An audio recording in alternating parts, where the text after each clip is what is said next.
Did I do something wrong? That's a first for me. I've never had this. Is that a no-no? Sorry. All right, everybody stand by here. Let me make sure, because I have to get the key and everything. You would think it'd be that hard, but you have to get a new key. Hold on a minute. I literally have to reset the entire screen. Hold on. So we're not broadcasting right now. Not currently. Okay. All right, Jill, do you have any words of wisdom while we have a pause here? So.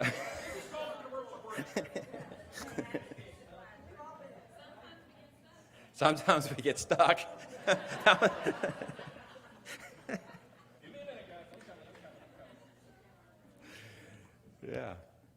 All right, hold on. I literally have to rebuild the entire screen. That sounds hard. This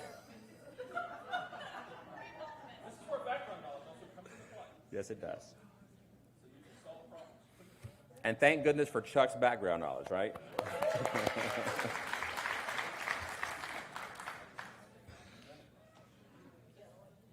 I had more background knowledge, I would have said, don't put India in there. And now I do. So here's the funny thing. Everybody's graduation, high schools, this could come into play. This is new. So we got to be thinking about that for live stream for graduations. Copyrighted audio, video may kick us off. Whoops. Yep. Yeah, so we got to keep that in mind.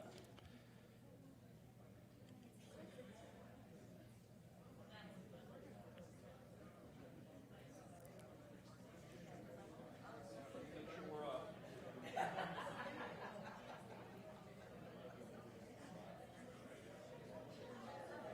All right.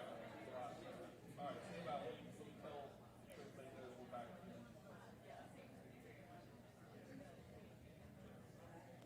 All right.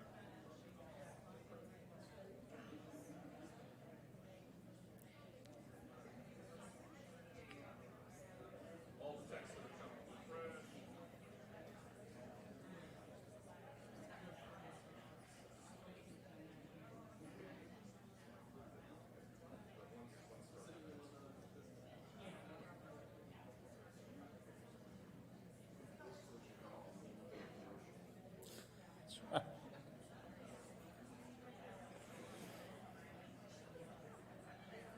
You know, the text all of them.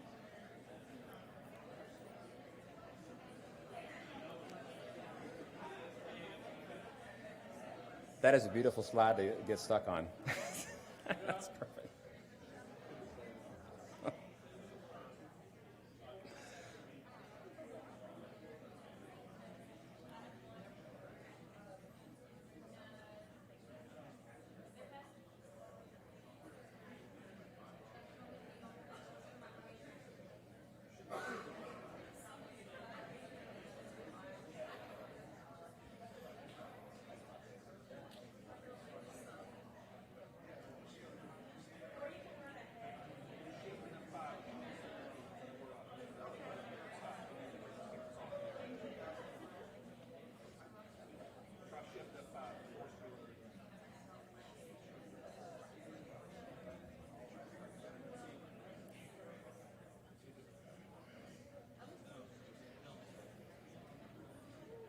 Or click the refresh. Just hold shift and click the refresh icon.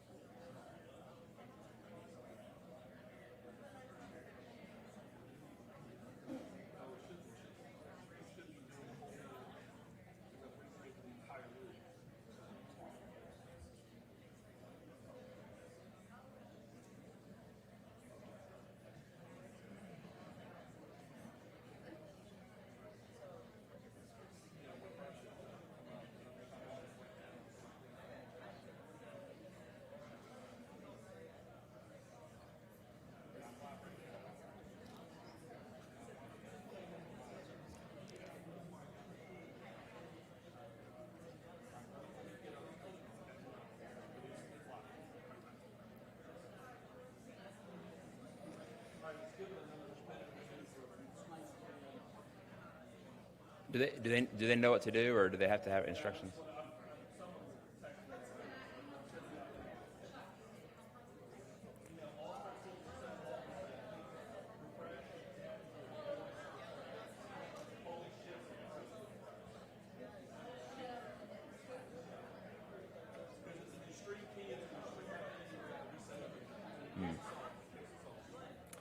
We'll give it a second to see if we can get live back to our broadcast. The good news for you guys here in the audience is we can finish it live. So just give us a second here, though.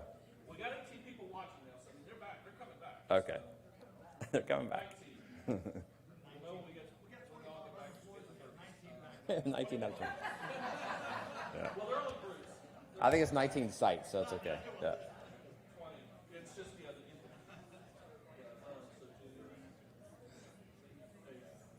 Do a force refresh. Hold shift and press the refresh icon to refresh. We lost it.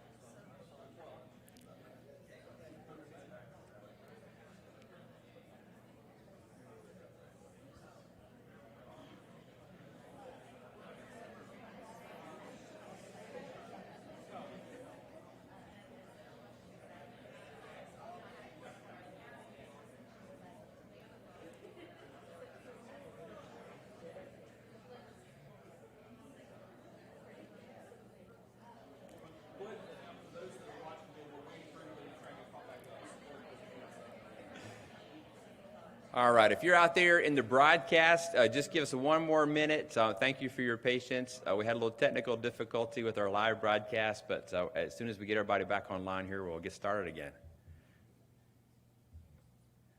You guys can keep talking.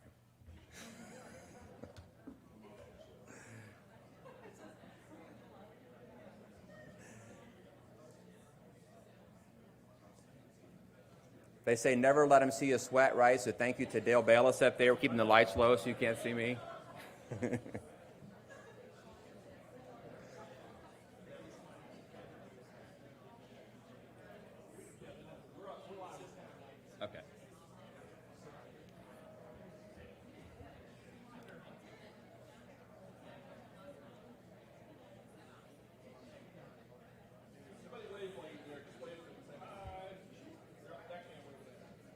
Oh.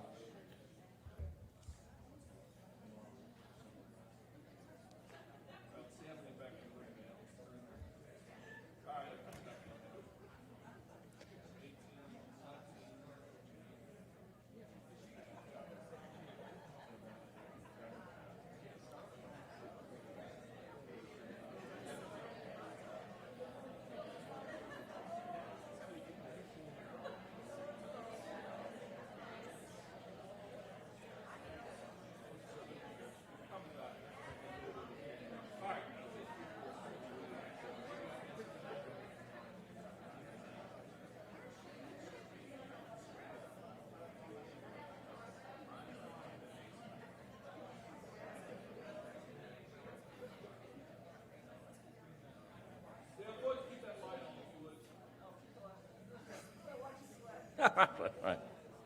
I'm good. We're almost back? I think we've got most of them are coming back. They're starting to come back.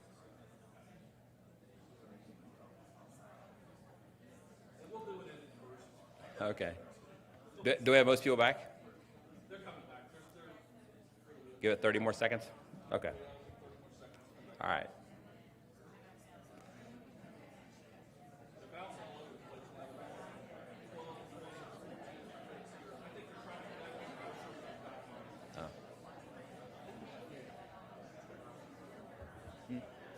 I'm good. Thank you, Dad. Yep.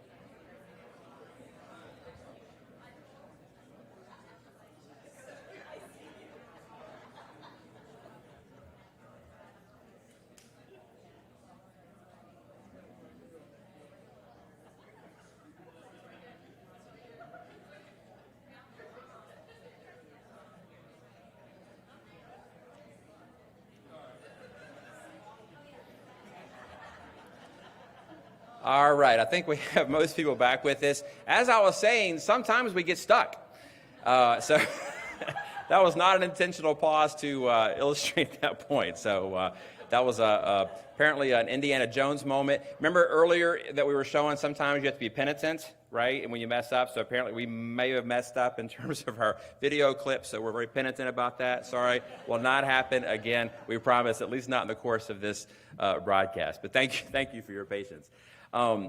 like we were saying, sometimes we do get stuck, and sometimes it's a matter of just trying to kick it into another gear. And that's where our theme this year of shifting gears, moving forward kind of comes into play. And, it's not a matter of changing direction, and it's a matter of making shifts, leveraging those things that we have at our disposal in order to kick things up into another notch and kind of keep things moving forward. And so we're excited to kind of launch this year. And this applies to what we do in the classroom. I'm sure throughout the year you'll be talking a little bit about some of the work that we did earlier in the summer with our leadership team, with the work of Scott McLeod, talking about just small shifts we can make in the classroom in terms of our lessons to really take our lessons a step further in terms of trying to achieve that idea of deeper learning and activating those skills that we want our students to graduate with. And so we'll be talking this theme throughout the year. So you guys know maybe we shouldn't show the Fast and Furious thing because that might be another violation. Sorry.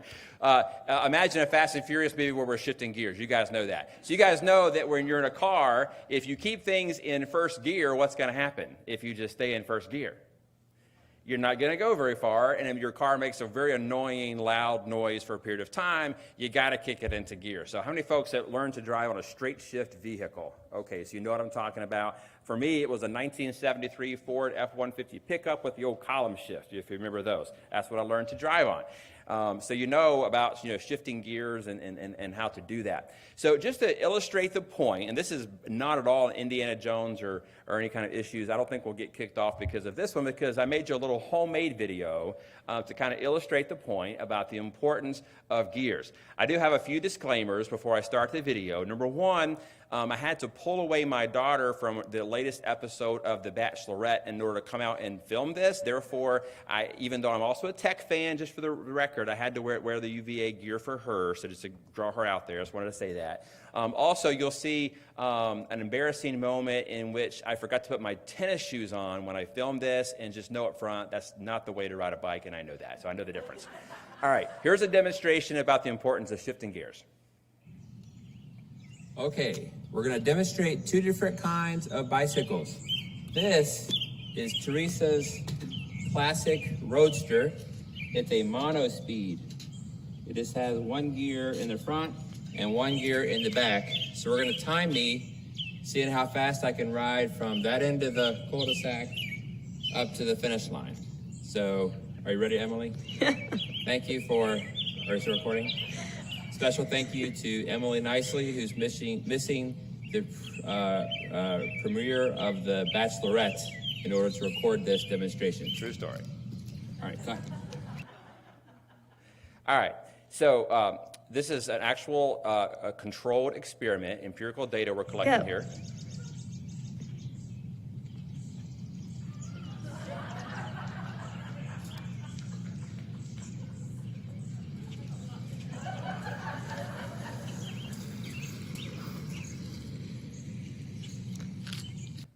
And just for the record there, I was trying my best. I want to be clear about that. And I hope we're broadcasting back to other schools. So anybody over there at William Byrd Middle School, please give it up and give a round of applause to my wife, Teresa, and tell her what a cool bike she has. I think I've got a little bit better bike, and this illustrates the power of being able to have gears and that you can leverage and shift to have a much better result. So just to demonstrate this with an actual control. Okay, what was our time on Mom's bike, Emily? 14 seconds. 14 seconds. So now we're going to try it again on my bike, which notice has more gears. 3 in the front, 3 in the back, for a total of 21 gears. That's not quite accurate, I know that, but anyway, you get the idea. I was a math minor, not a math major. All right. So here we are demonstrating, again, controlled experiment. Go.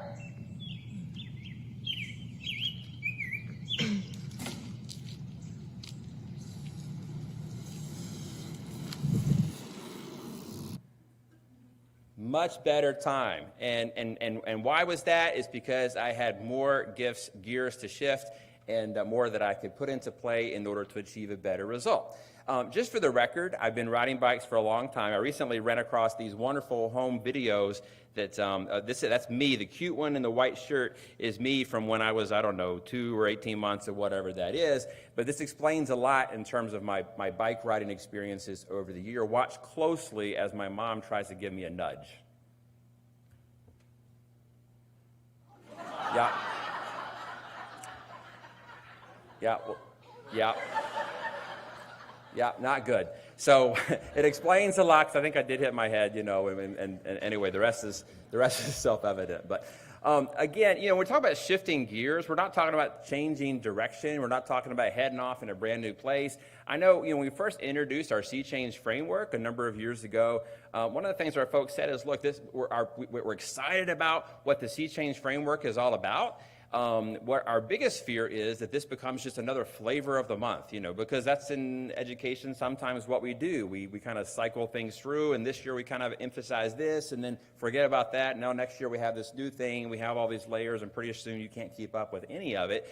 But as I've said all along, and you guys know this better than anybody, because everybody goes through life going to school, and they go to your classrooms and they think, oh, that looks easy.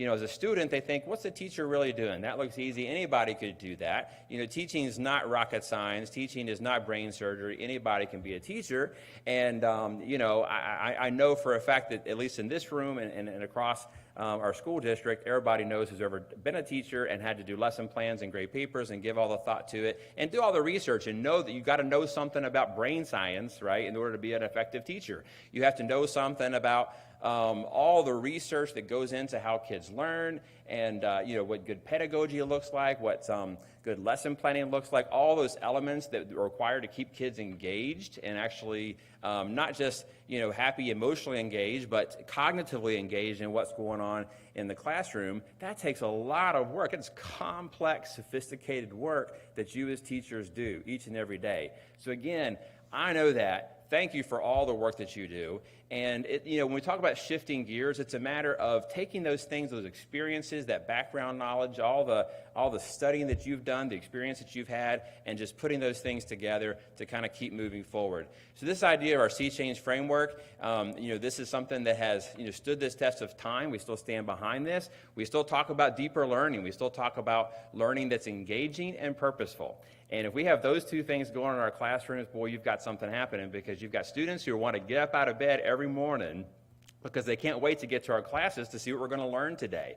But we also know that it's not just about that, because deeper learning and the teaching of those opportunity-ready skills that we talk about with communication and collaboration and critical thinking and creativity, all of those things, the communication, those things do not happen in a vacuum. There's all kinds of things, conditions, and supports that are in place in order to make that happen. So we talk about balance between, focus on things like, big high-stakes assessments, which we want our students to do well. That gives us information. It's important information we need to focus on. But we also want to focus on what happens day in and day out in terms of just those exciting, authentic learning experiences that really cause kids to get excited about what we're learning. And guess what? You guys know this. When we as teachers are excited about what we teach, and we're excited about teaching science because we see ourselves as scientists. We love doing science. Or if we're excited about studying political theories, or teaching about branches of government in our social studies classes, or in English teaching about poetry or good communication skills, or in math class we're getting excited about how to apply math, or in health and PE classes and driver's ed, teaching all those important skills. When we're excited about that as educators, you guys know this, it's contagious. And usually we don't want to talk about things being contagious these days. That's still a real thing, okay? But learning and excitement about learning is contagious, and that's something we want to leverage, and our kids know the difference, right? If you've had kids who come through school, they know the difference between going into a classroom in which the teacher is excited about what they're doing, they're engaged, they like kids, all those kinds of things, versus when that's not so evident. And so we want to leave no doubt about that. that we do like what we teach, but we also love whom we teach. And that kind of goes back into our learning culture, this idea of school and classroom climate. Those are all very important things. And now more than ever, we focus on things like expecting respect. And I appreciate all the work that all 27 of our schools are doing around PBIS. That's very important work. It's evidence-based work that really makes a difference in our schools. And I know here in the Northside community, both here and at the middle school, you guys have done some amazing work around that already, and I'm excited about what will continue to happen around PBIS. We really can get good results from that. And again, kids get out of bed in the morning, and especially at the high school level, sometimes that's a struggle. We've all gone through adolescence. But again, they get out of bed in the morning not just because they're excited about getting to your class about what they're going to learn that day, but they're also excited about coming to see you, right? That teacher who has connected with that student, who makes their day, with whom you have that good relationship, that positive relationship, in which they can come into your classroom and we're free of bias, we're free of prejudice. We're not using our platform as teachers to, espouse our own views about, politics or, social issues or anything like that. It's about doing our best to teach the curriculum, to teach the standards, and do that in a way that does not portray our own bias and prejudices about that. That's our job. So we can always have our opinions, but when we walk into the classroom and in our educators, our job is to have them not really tell exactly what we think. Our job is to teach them how to think. And that's more important than ever in our age of information. You can find information at our fingertips by Googling it. But our job is to teach kids to be information and media literate, to know the difference between being able to discern what's credible information versus not credible information. If we're going to make a claim, to be able to back up those claims with evidence. So those skills are the things that are going to carry our kids through life. And that's what we do as educators. And so I know you guys do an amazing job with that, and thank you for what you'll continue to do. But the idea of building relationships with kids, leaving no doubt that, hey, we care about you as an individual. We can't wait to see you every day. And if you have to fake it to make it sometimes with some kids, that's okay too, because those things kind of go in cycles. But we want to leave no doubt about those things. We also talk about things like professional growth. We talk about support services. I hope you find, your experience in Roanoke County Public Schools is there's a wealth of support in terms of whether it's technology kinds of support, financial support, all the things, all the people behind the scenes that get done what needs to be done. We have an amazing transportation staff, full of bus drivers. Thank goodness, who get those kids to school every morning. We have mechanics who keep those buses on the run and sometimes have to drive the buses themselves. So thank goodness for them. We have our nursing staff who've done an amazing job last year, especially, and will continue to do that with all the contact tracing that we'll continue to have to do. Our school psychologists who do an amazing job, our preschool teachers. I can go on and on about naming all the different groups, but it really takes everybody working together to make this happen through the support. It's not just about what we do in the classroom. That's our focus, and we got to keep the main thing. But there's a lot of folks in our school system that help us make this work. So again, this is our destination. This is what we're about. So this year, as we really think about how we move forward and tackling the new challenges that are sure to come during this school year, and there'll be challenges. There are things we're still trying to figure out. I mean, obviously, what we're going to wind up doing, come next year or come next week when school starts regarding things like masking requirements and those kind of things. Those things are still being debated. We're still getting new information every day about what we need to do from various fronts, and so stay tuned on that. None of us, enjoy wearing masks. This is not something that everybody wakes up thinking, oh, I can't wait to wear my mask today. But there's a difference sometimes between what we want to do and what we have to do.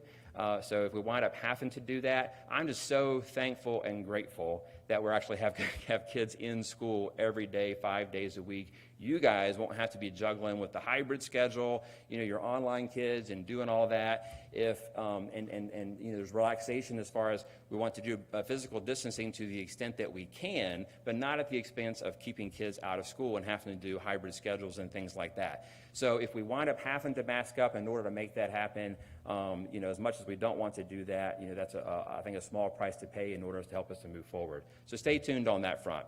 But we're ready to shift gears. We're ready to move forward. We're ready to leverage those things that we have in place, the experiences, the expertise that you have. I'm so grateful for our school board, for their support. What I know about our school board is we have 5 school board members who are all about kids. And sometimes there's disagreement among individual members about how to best do things and what should be done. But what I do know is everybody's focused on trying to do the right thing and do the right thing for kids. There's no doubt about that. So I really appreciate their support and know that they're behind you too in your efforts and everything that you do as well. We're going to end our convocation this morning with some more thank you videos from students because, again, this is where we want to end because this, again, is what it's all about.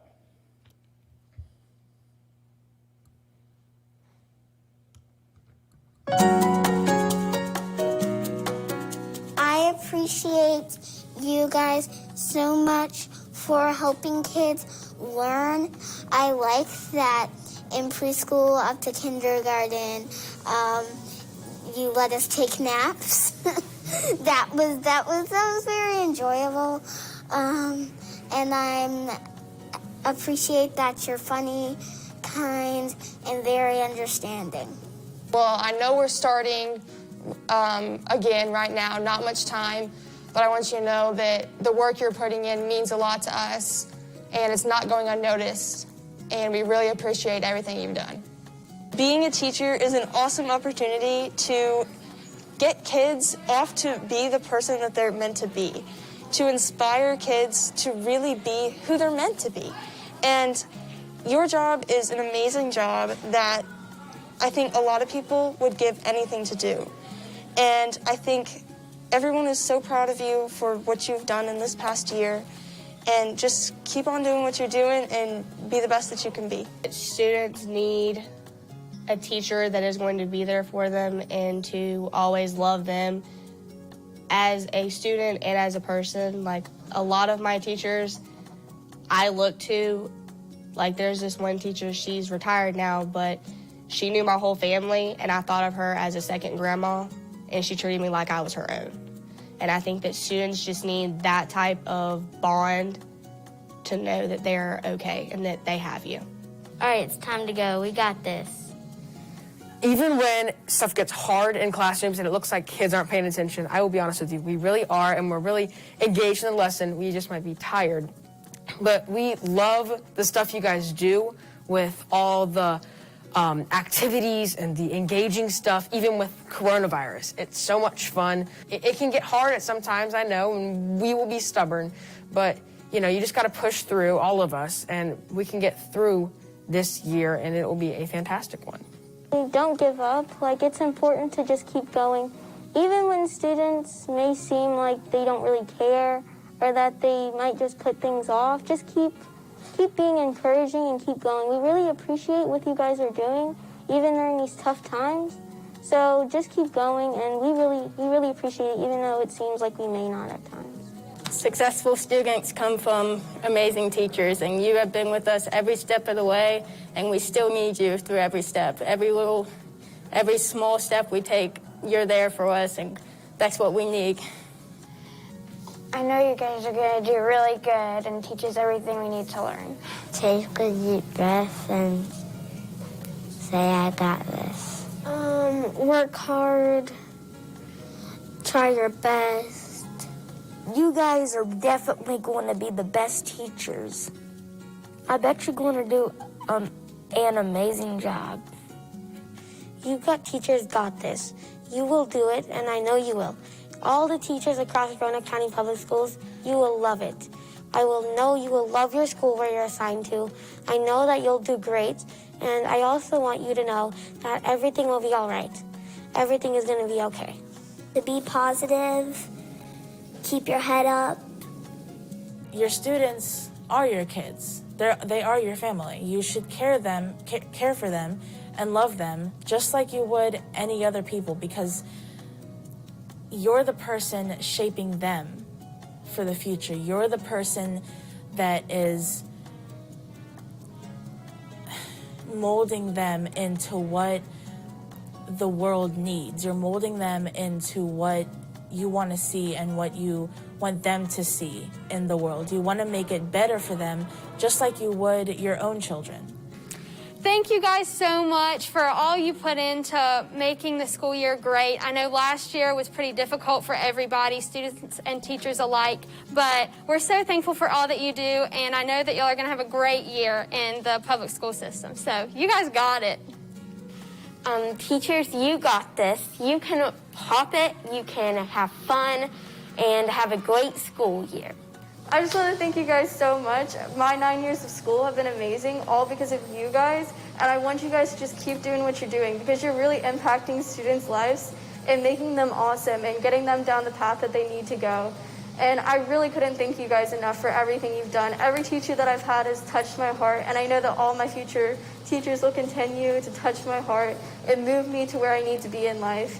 And I just couldn't be more thankful to be in this school and to be in my school next year. I just want to thank you guys so much and know that you guys are really appreciated and that you really do touch students' lives. Keep it going, be positive, be the teacher that everybody wants you to be.